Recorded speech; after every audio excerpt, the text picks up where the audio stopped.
1 Coríntios capítulo 3, versículos 6 ao 8. Quarta-feira a gente falou um pouco sobre essa questão da batalha na mente e também da questão do coração, né? O trono de Deus. Falamos sobre possessão, espíritos que atormentam as pessoas, mas vamos caminhando agora, né? Vamos em direção. Você achou aí 1 Coríntios capítulo 3, versículos 6 ao 8. Paulo vai falar assim, ó: eu plantei, Apolo regou, mas Deus deu o crescimento. Por isso, nem o que planta é alguma coisa, nem o que rega, mas Deus que dá o crescimento. Ora, o que planta e o que rega são um, mas cada um receberá o seu galardão segundo o seu trabalho.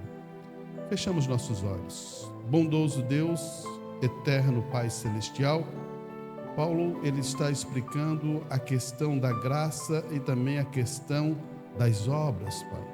Que essa noite Tu dê graça para a gente poder compreender isso com entendimento da Tua palavra, para podermos crescermos, Pai.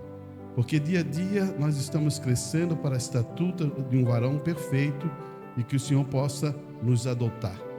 Precisamos disso, pela Tua graça e misericórdia, e só Tu podes colocar isso no coração dos Teus filhos.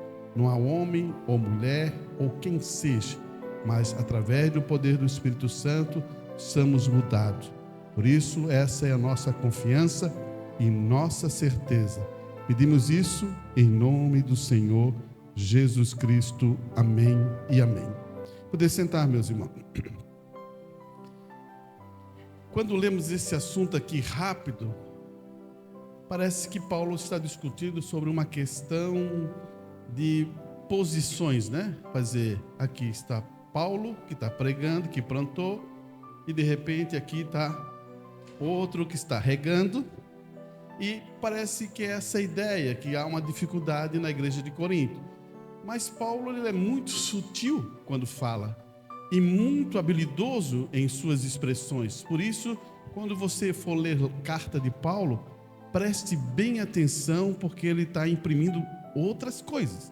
E eu queria mostrar para você, lá no verso 8, o último verso que lemos, que ele faz uma mudança interessante. Olhe bem: ora, o que planta e o que rega são um. Olha só, lá no começo ele dividiu isso, mas aqui ele já está dizendo que são um, mas cada um receba. Agora olha só a mudança de novo ele fazendo: mas cada um recebe o seu galardão segundo o seu trabalho. Aqui eu vou colocar como uma base, a gente vai falar sobre graça e obra, só para a gente dividir isso. Graça e obra, elas estão opostas. De uma está nesse lado e a outra está no outro, que é a obra. Ninguém é salvo por obra. Então a gente já sabe disso, né? Todos nós aqui, se fizesse uma obra, se ajuntasse para fazer uma obra para salvar um daqui, a gente não poderia fazer. Porque a salvação é um dom de Deus. A salvação é de graça. Você percebe isso? Então, ela veio do céu em direção a nós, e para você reconhecer isso, só existe uma maneira: o sacrifício que Cristo fez, e você reconhece por fé, toma por fé, e você agora tem a salvação. Por isso que é um dom de Deus. A fé é um dom de Deus. Ela veio para você. E isso é graça. É um dom imerecível. Eu não mereço isso, mas Deus falou assim: é para você. Já pensou? Não mereço, estou errado, tenho essas coisas todas. É para você. Isso é graça. Agora a obra não. A obra já muda a condição. A obra é aquilo que você faz, como estamos falando do reino de Deus, você faz para o reino de Deus. Isso são obras. E Paulo, nessa narrativa, ele está separando graças de obra. Ele está dando uma condição para você entender o que ele quer imprimir em nossos corações. Porque quando chega o mensageiro, ele também vai falar da graça. Todos os homens de Deus vão falar da justificação, da graça. Esse é o ponto importante, é para a salvação. Mas quando ele vai falar de um assunto mais profundo, ele vai entrar nas obras. E isso, irmão, vai fazer muita diferença em nosso coração. Porque tem um grupo que fala assim, não é pela graça, irmão? É pela graça. Então eu estou salvo pela graça? Amém, você está salvo pela graça. Então eu não preciso usar obra? Opa! Daí a gente começa a dizer, não, você precisa usar obra. Por isso, se lembra aquela discussão de Tiago e Paulo? Um pela fé, outro pela obra. Há uma discussão aí. Mostra a tua fé, que eu mostro a minha obra. Há uma discussão aí. Por quê? Elas são tão separadas? O que está acontecendo aqui? Você é consciente, eu vou firmar um pensamento para depois entrar nesse assunto. Você se lembra quando o irmão Brana pregou aquela mensagem? Você tem que ser o filho, mas o filho certo. O filho que realmente conhece a palavra e vai ser adotado. Se lembra? Ele é adotado não lá fora, ele é adotado na sua própria família. O que ele faz de diferente? Ele vai ser aquele que vai ajudar os seus irmãos, a sua família, porque ele é o primogênito. Então, ele é o filho certo. Por isso que Deus fala assim, né? Ele usa a expressão para Jesus Cristo dizer assim, ele, se lembra lá no monte da transfiguração, ouvi a Jesus Cristo. Ele é o meu filho que dá prazer, alegria, ouça a ele. Você percebeu aqui? É nesse ponto ali que ele recebe uma roupagem branca, que eles ficam admirados. Pedro, Tiago e João ficam naqueles atônicos. De a pouquinho vê Moisés, Elias, e eles ficam tudo assim maravilhados. Ali estava sendo colocada a posição de um filho adotado, que era Jesus Cristo. Daí você diz assim, mas irmão, era Jesus Cristo. Sim, mas nós também temos que ser adotados. E aí começa uma condição. É pela graça, irmão, que você é adotado. A graça vai te dar salvação. Mas para você ser adotado, você tem que ter obras. Vamos ver uma obra que Jesus fez. Qual é a obra que ele fez? A principal, Calvário. Se lembram? Ele veio direcionado para morrer no Calvário. Toda a sua ação da sua vida era direcionada ao Calvário. Ali ele tem uma obra de redenção. Agora nós, como filhos dessa era, desse tempo, temos um propósito também. Temos uma ação a executar. Temos uma obra a fazer. Você lembra quando a gente começou a falar sobre esse assunto que está em Marcos 16? Que o irmão Branda gosta de usar João 14:12 para dizer, eu vou, mas vocês farão obras maiores do que essa. O que Jesus estava fazendo? Primeiro, ele estava curando os cegos, libertando aqueles oprimidos, estava falando. E essas obras estão funcionadas em Marcos 16. Esses sinais seguirão aos que crêem. Em meu nome expulsarão demônios, falarão nova língua, pegarão a serpente. Se beberem alguma coisa mortífera, não fará dano algum. Porão as mãos sobre os enfermos e o curarão. Isso são obras. Agora, Jesus fala que faria obras maiores. A obra maior, o que é?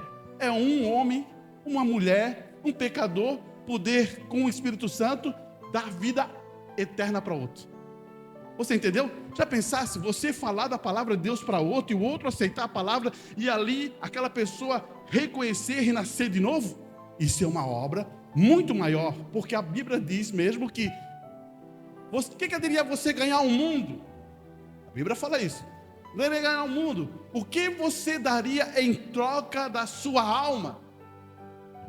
Não tem como dar. Aí está o ponto chave, né? Mas você escuta mais dizendo assim, né? A tua alma vale mais do que 10 mil mundos, né?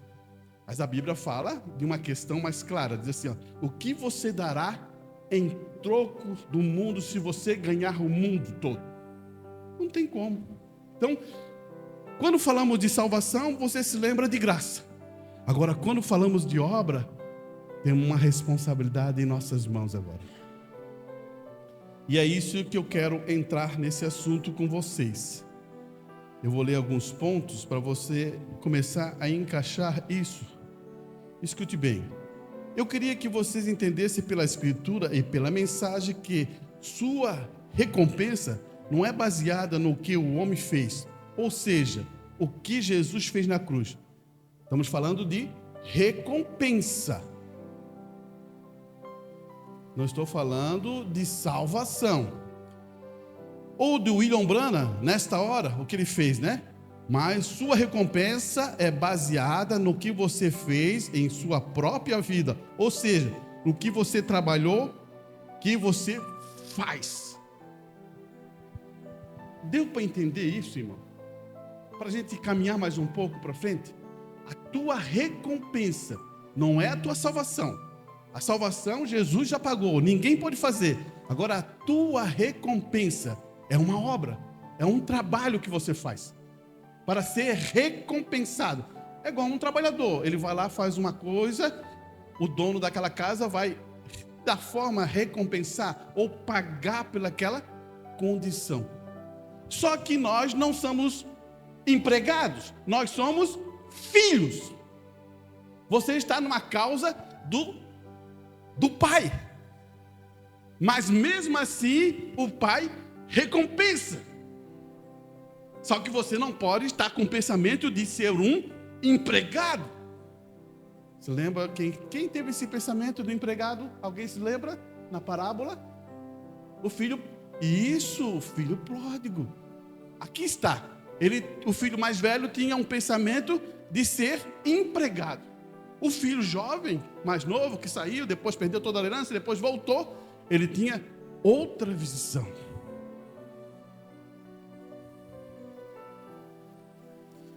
E isso, irmão, é a questão de como você vê a palavra de Deus que vai fazer você mudar. Eu vou ler mais um pedacinho aqui para vocês entenderem o que estou falando. Eu sinto que é muito importante que você entenda a diferença entre graça e recompensa, porque a Escritura fala de ambas, e eles são opostas. Uma é num outro, e o outro significa o oposto do outro. Mas, como acontece com todo o princípio de Deus, o mesmo na física, deve haver dois polos para tornar qualquer coisa equilibrada. Ele está colocando um quadro para você entender, irmão. Na Terra temos o Polo Norte e o Polo Sul. Nas Escrituras você tem graça e obras. A maioria das pessoas se inclinam para uma ou outra, mas nós necessitamos de ambas. Você entendeu? Tem vezes que a igreja só está se inclinando para a graça e esquece a obra. Ou se não, ele esquece a graça e se inclina para as obras. Não, você tem que ter ambas duas coisas. Por isso elas são opostas. E ele vai dizer assim, ó, para caminhar e um cristão ter equilíbrio. Essas são duas palavras opostas. Graça é formado de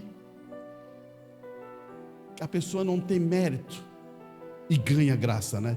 E não tem nada a ver com o que você faz. A obra tem tudo a ver com o que você faz em sua carne. Olha só, Ele está falando, obra é quando você faz na sua carne. É uma coisa interessantíssima, irmão. Sabe por quê? Você vai começar a colocar as posições. E escute aqui, ele vai dizer assim, ó.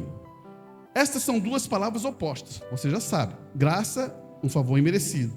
Mateus 16, 27, porque o Filho do Homem há de vir da glória do seu Pai com os anjos.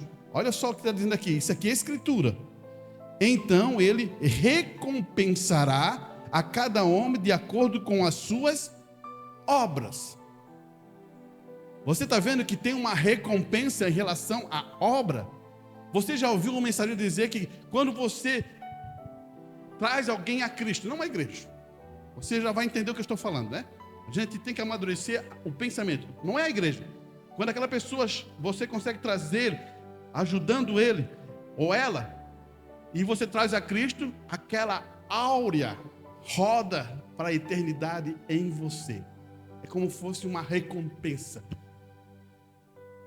E isso tem valor, irmão, alto, altíssimo.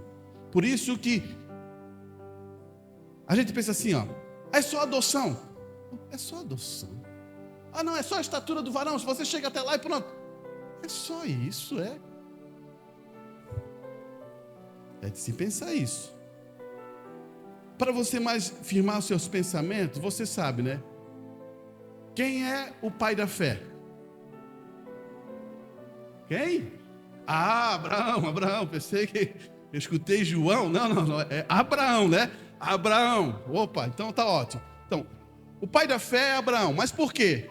Não por causa dele, mas porque ele recebe uma fé que é de Cristo Jesus. Deus deu a ele, derramou ao seu coração. Então, essa fé vai manifestar a obra de Abraão. E se você acompanhar as escrituras, depois de Abraão veio Isaac. Isaac está formado com esperança ou também com amor. Ele tem um processo ali que você sabe a definição ali, né? Que o mordomo, o mais velho empregado de Abraão, foi até, né? E trouxe Rebeca. Você sabe que então ele está formado com esperança, com amor. Ele diz que foi à primeira vista. O amor fundiu ali, né? E depois você vai vindo, você cai em Jacó. Agora em Jacó já cai outra coisa, cai a graça. A graça é aquilo que acontece com nós aqui. A gente não era para ser salvo e Deus derramou graça. Jacó, ele fazia aquelas coisas do errado e Deus derramou graça na vida dele, mas ele teve que pagar o seu preço. Você entende isso? E depois veio a perfeição. A perfeição está em José do Egito. Ele só teve um risquinho, um arranhãozinho, irmão, em relação à sua vida cristã. Mas todas essas coisas que é fé, esperança, amor, falta uma, graça e perfeição, isso vem tudo em Jesus. Você entende? Foi tudo produzido lá através de Abraão, fé. Daqui a pouquinho veio Isaac, faz a parte da esperança, amor. Daqui a pouquinho veio outro, faz isso. Mas tudo isso vai se unificar em um homem perfeito, Jesus Cristo. E agora nós? Como é que fica? Estou aqui para... Quero um pouco disso. Antes de falar isso, eu quero fechar um quadro para você entender. Talvez eu vou sair um pouquinho da rotina daqui da pregação, ou sair um pouquinho fora, mas é só para você entender, porque tem vezes que a gente discute, ou conversa com alguém, ou conversa com um filho, para dar uma ideia, eu vou dizer assim, ó, quando eu falo assim, ó, prosperidade. O que você acha o que é prosperidade? Muitas igrejas aí fora, a prosperidade está afinada com riqueza, condição financeira, condição isso. Mas você, o que você acha? O que você acha em relação de prosperidade quando você fala de Jesus Cristo? Eu vou fazer uma pergunta mais simples. Jesus era próspero? Amém? Amém? Jesus era próspero. Mas espera aí, irmão, mas Jesus não foi rico. Porque a prosperidade não está fundada na riqueza, irmão. Aí que está. Vamos ver uma coisa. Vou dar um exemplo bem simples, depois eu vou ler na Escritura. Quantos de nós, ou quantas das pessoas aí fora, pagaria para ter paz? Muita gente pagaria para ter paz. Tem gente que é milionário e não tem paz. Ele pagaria milhões para ter paz. Não é verdade? É verdade, irmão. Quanto você paga para chegar em casa e dormir com a cabeça tranquila? Eu estou dando um exemplo para você, só para você acompanhar. Não é que eu estou falando de você, só estou dando uma ideia. Quantas pessoas queriam dormir à noite e não conseguem dormir? Você está entendendo? Agora, o que a Bíblia fala de prosperidade? Aí que está o ponto. E é uma escritura muito conhecida de nós. Olha aqui, eu vou ler a escritura para você. Está no versículo 22. Ela fala assim, fruto do Espírito. Mas perceba bem. Se eu sou uma pessoa próspera, eu tenho amor. Se eu sou uma pessoa próspera, eu tenho gozo. Se eu sou uma pessoa próspera, eu tenho paz. Se eu sou uma pessoa próspera, eu tenho longanimidade. Eu sou longânimo com as necessidades. Se eu tenho benignidade, eu faço os bem. Se eu sou uma pessoa próspera, eu tenho bondade. Se eu sou uma pessoa próspera, eu tenho fé. Eu tenho mansidão, se eu sou uma pessoa próspera. Olha só. Eu tenho temperância, se eu sou uma pessoa próspera. Daí a Escritura vai dizer assim, ó, contra essas coisas não há lei. O que você acha? Eu passar por essa terra com todas essas qualificações, eu seria a pessoa mais feliz dessa terra. Você percebeu? Então, eu só quero entrar nesse assunto para dar uma ideia para você que prosperidade não tem a ver com riqueza.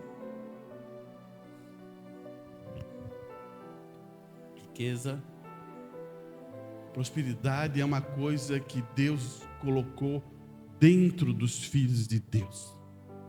E isso, irmão, muda tudo.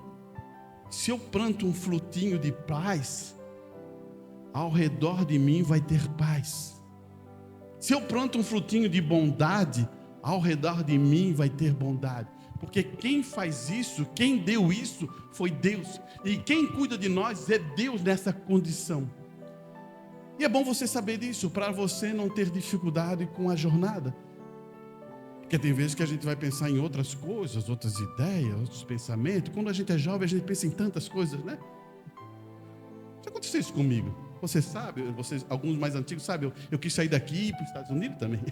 Você sabe, né, o que eu quero dizer. A gente tem outras expectativas, mas quando chega a mais certa idade, você começa a pensar mais, a amadurecer mais o seu pensamento, a analisar mais. Você vai dar valor para outras coisas mais importantes.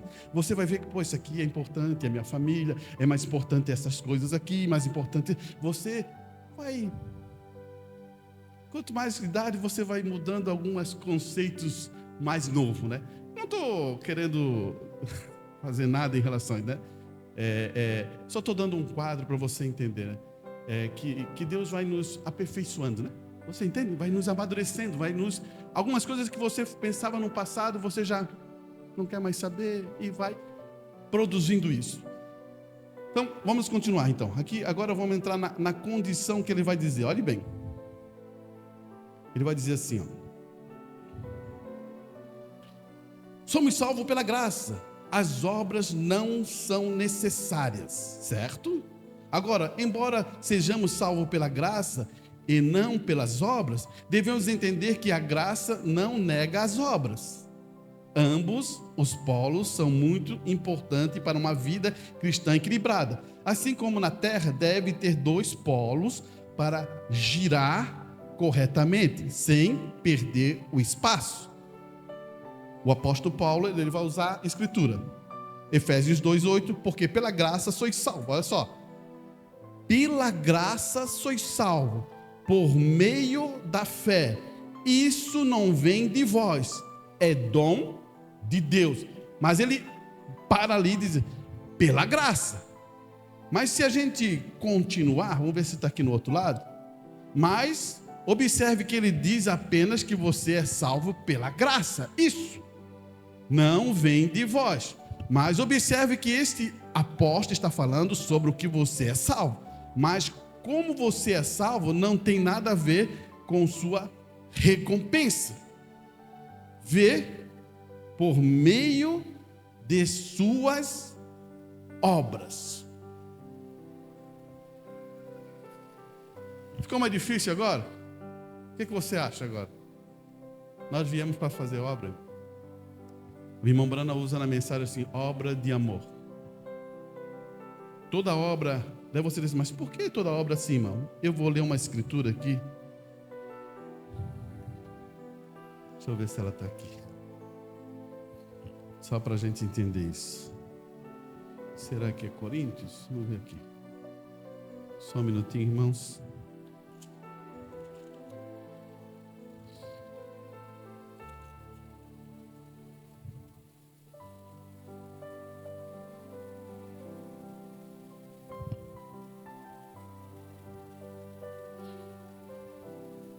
Isso mesmo, está aqui.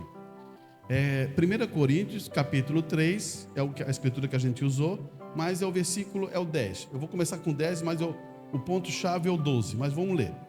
Segundo a graça de Deus que me foi dada, pus eu, olha só, quem pôs? Paulo, como um sábio arquiteto, o fundamento e outro que edificar sobre ele, mas veja cada um como edifica sobre ele. O que Paulo colocou? Paulo colocou o fundamento. Quem é o fundamento? Jesus Cristo. Não é denominação. Vocês se lembram que a gente pregou um pouquinho sobre denominação? Não é denominação, é Jesus Cristo é o fundamento. Agora, você, eu, qualquer um, todos nós vamos ter que edificar essa casa. Você edifica a sua casa, eu edifico a minha casa. Porque Paulo vai começar a mostrar isso claramente. Ele vai dizer assim, ó. Porque ninguém pode pôr outro fundamento além do que já está posto, o qual é Jesus Cristo.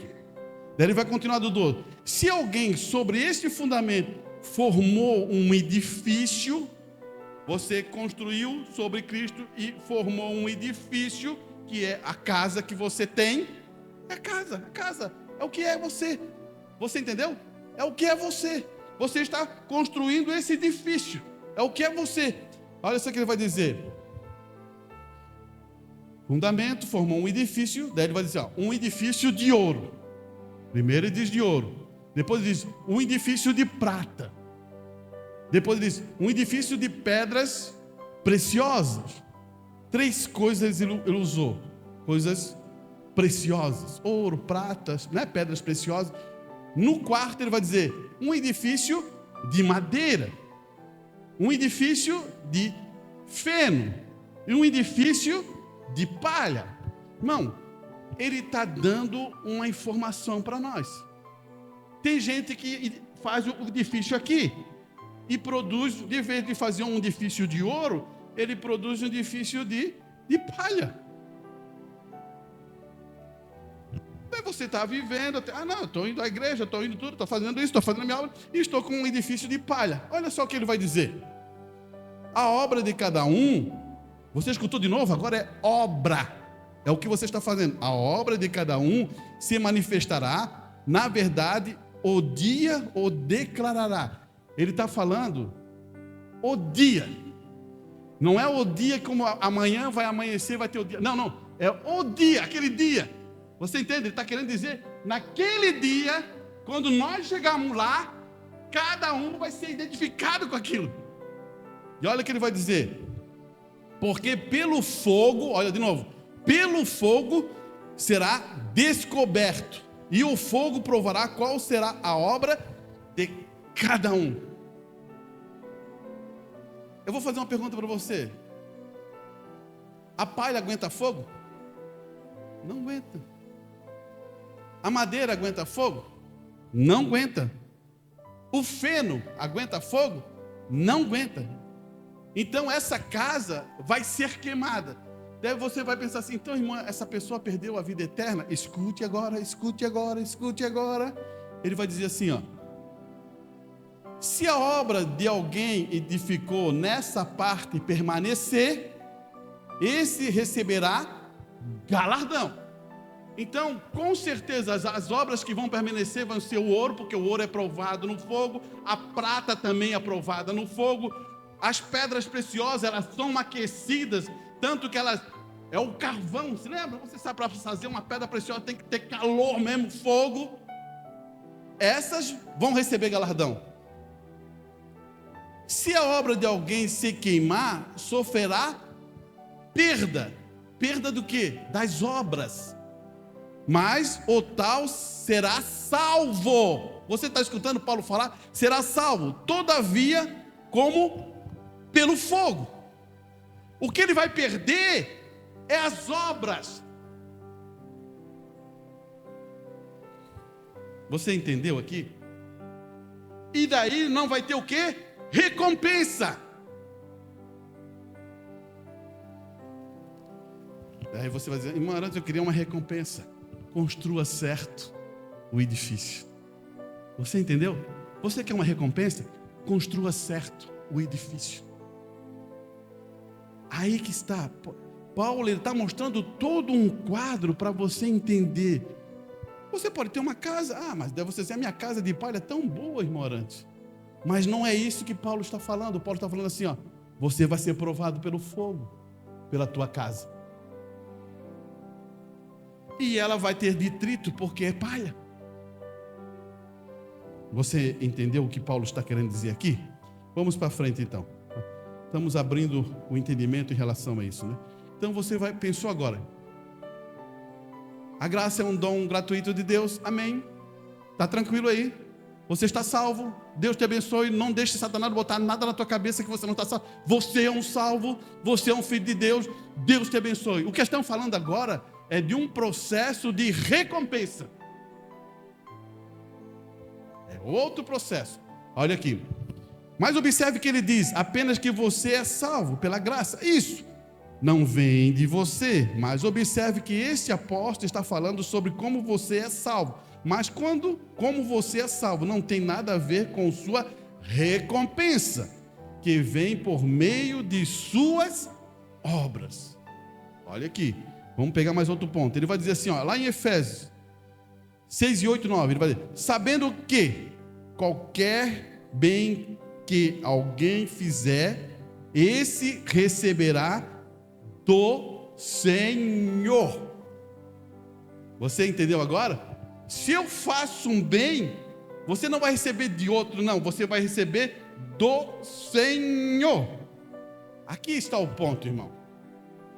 Por isso, Paulo vai dizer, como nós deveríamos ser. Como nós deveríamos agir. Como nós deveríamos falar. Olha aqui. Agora, esse é o número... Agora, esse é o mesmo princípio de semear a colheita. Você semeia coisas boas e você colhe coisas boas. Sua recompensa é o que você colhe. Eu vou explicar isso assim natural. Tem gente que tem boas coisas, muitas boas coisas, irmão. Eu podia enumerar. Eu não vou fazer isso. Mas eu posso dizer, aquela pessoa tem isso, aquela outra pessoa tem isso. Porque você transmite isso. Não dá para esconder aquilo que você é. Então você transmite. E as boas obras, irmãos, isso você ou eu, quando você vê naquela pessoa e você observa, aquilo ali é bom daquela pessoa. Então, tem vezes que tem coisas que você não faz. Você pode aproveitar, vou fazer também desse jeito. É muito bom isso. Irmão, isso não é errado eu pegar daquele irmão, aquele jeito? Não, não é errado. Boas coisas você deve ter e pegar. As boas coisas é a coisa mais importante que tem. O problema, irmão, que talvez eu tenha uma caixinha aqui, ó, de boas coisas. Não me leve a mal, hein? Isso não é sarcástico não que eu estou falando. Eu tenho coisas boas aqui, mas tem vezes que no lado de cá eu tenho coisas mal.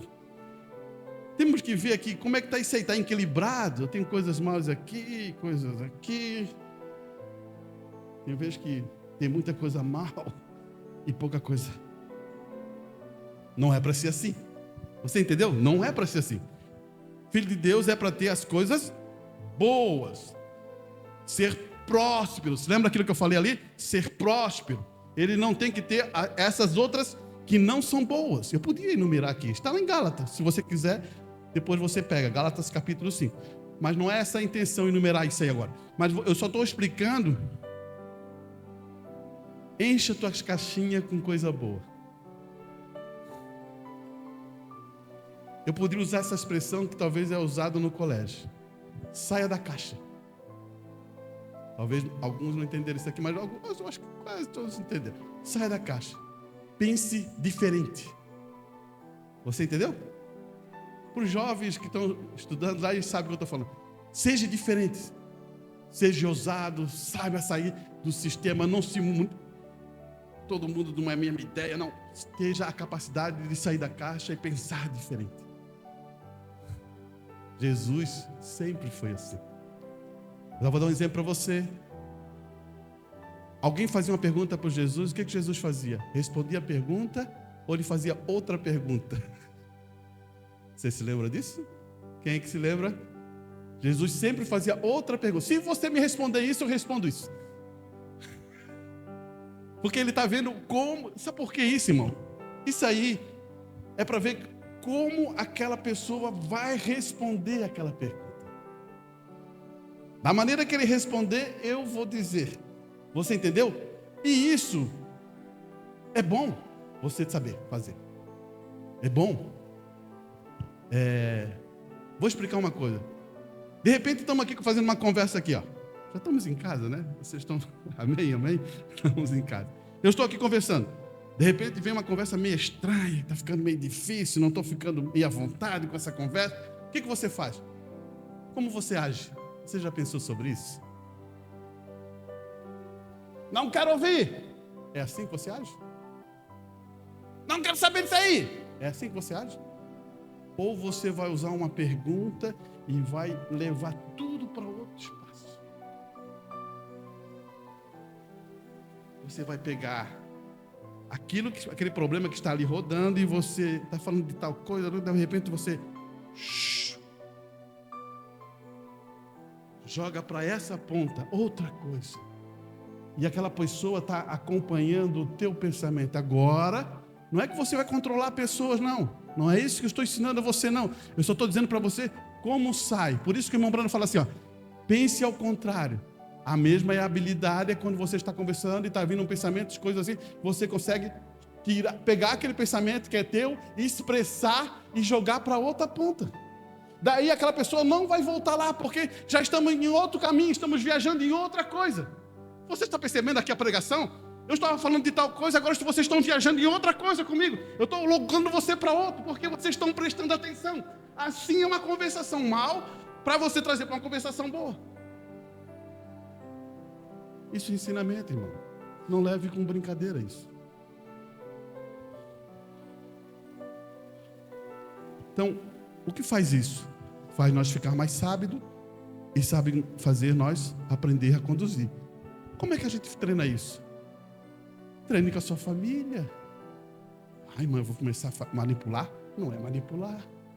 É saber usar as palavras.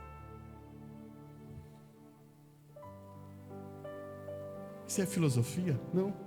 Veja como Jesus faz. Olhe bem, irmão.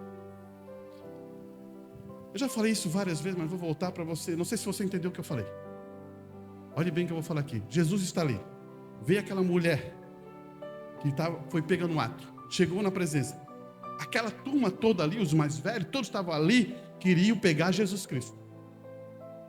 Porque eles sabiam que a lei de Moisés dizia assim, a mulher que é pega no ato é apedrejada. E o homem também. Não é só a mulher. Mas o homem, ele deixaram fugir e trouxeram a mulher. O interesse deles é pegar Jesus. Jesus, ele está abaixado, ele está escutando, ele não está... E está escrevendo na areia.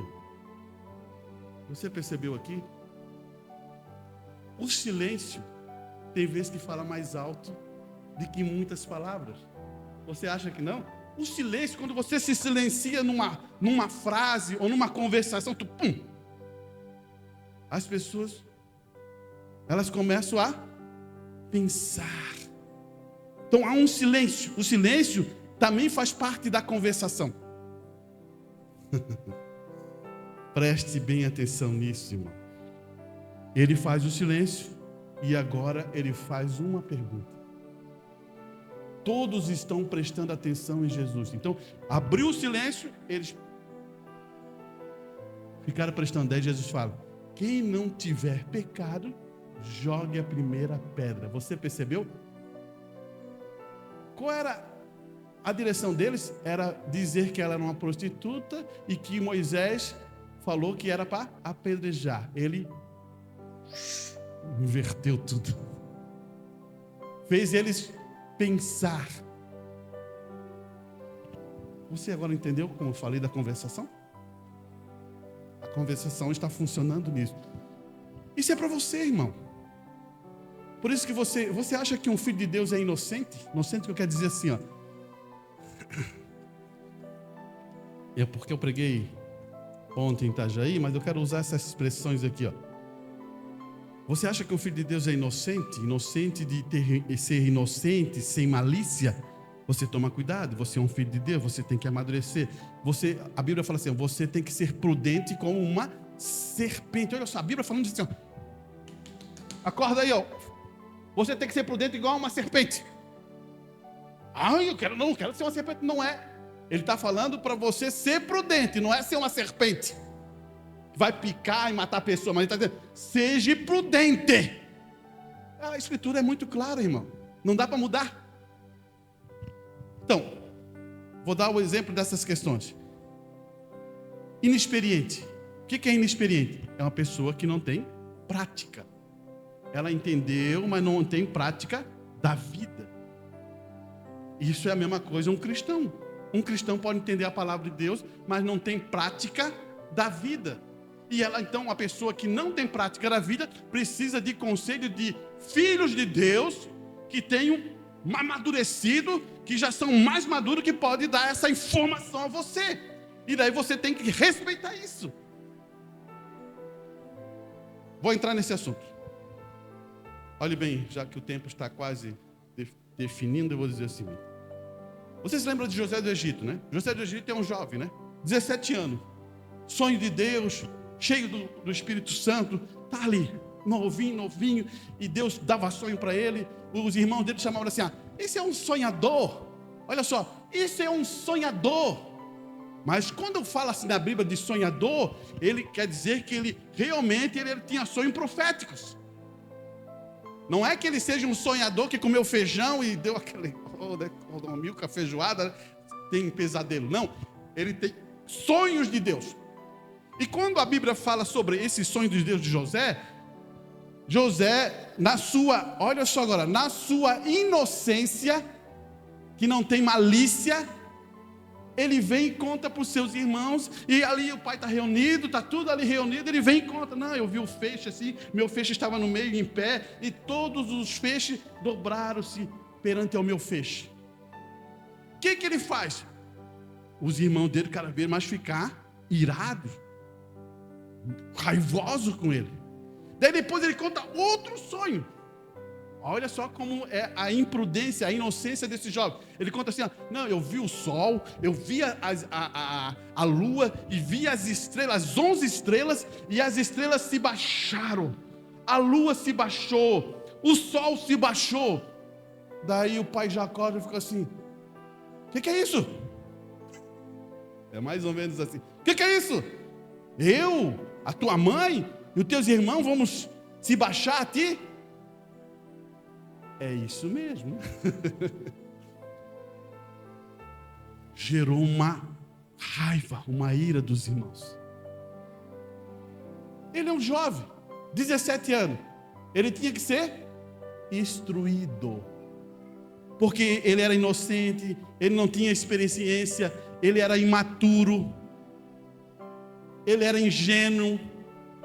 Então perceba aí, tem todo um monte de característica dentro desse jovem. Agora eu faço uma pergunta para ti. Pense nisso, irmão. Com certeza. Jacó é inexperiente? Jacó é o pai. Ele é inexperiente? Olha só, Jacó já saiu corrido da casa. Então ele já sabe que o irmão dele perseguiu. E por que ele não ensina o filho como deve se proceder? Você está percebendo aqui? Jacó botou José em uma enrascada. O próprio pai, não querendo fazer isso, mas ele bota o filho em uma enrascada. Sabe por que ele bota um filho em enrascada? Porque ele produz uma roupa de multicores, com a aba daqui da manga mais larga, mostrando que isso é realeza, e dá para o filho, porque ele amava mais aquele filho, ele tinha mais amor por aquele filho, e um pai e uma mãe nunca podem fazer isso. Sabia disso? Irmão, trate todos iguais. Trate todos isso. Tu pode ter até mais afinidade com aquele outro filho, mas trate igual. Não deixe essa coisa perceber. Porque a partir da hora que começa a perceber, vai dar problema para a tua família. É o que aconteceu aqui. Jacó perdeu José pela sua ação. Olha só.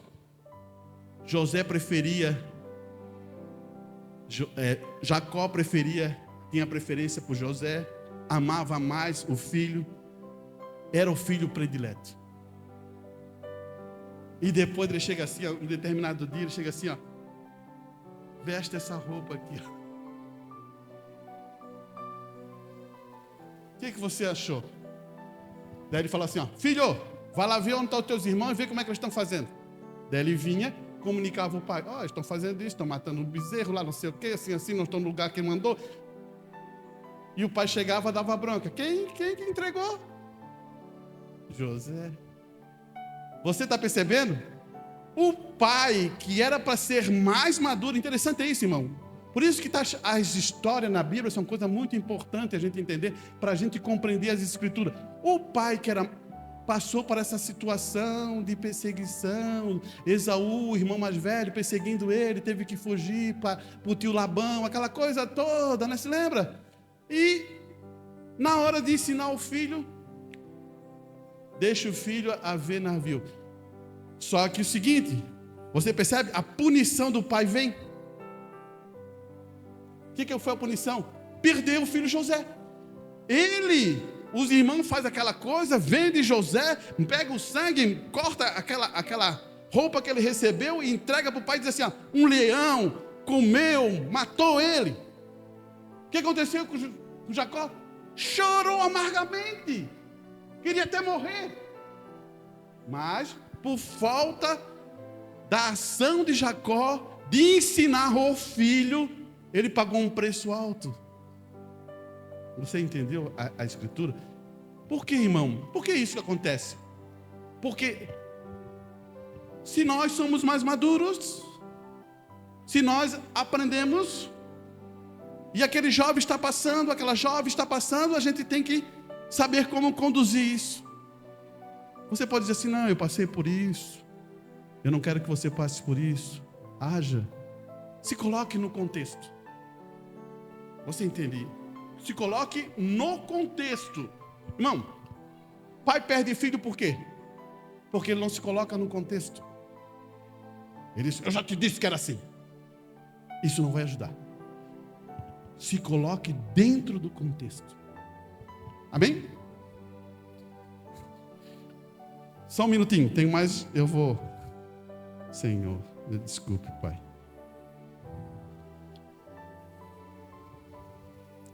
Ele vai dizer assim, ó, Abraão creu em Deus e Deus lhe imputou isso como justiça. O que Abraão fez?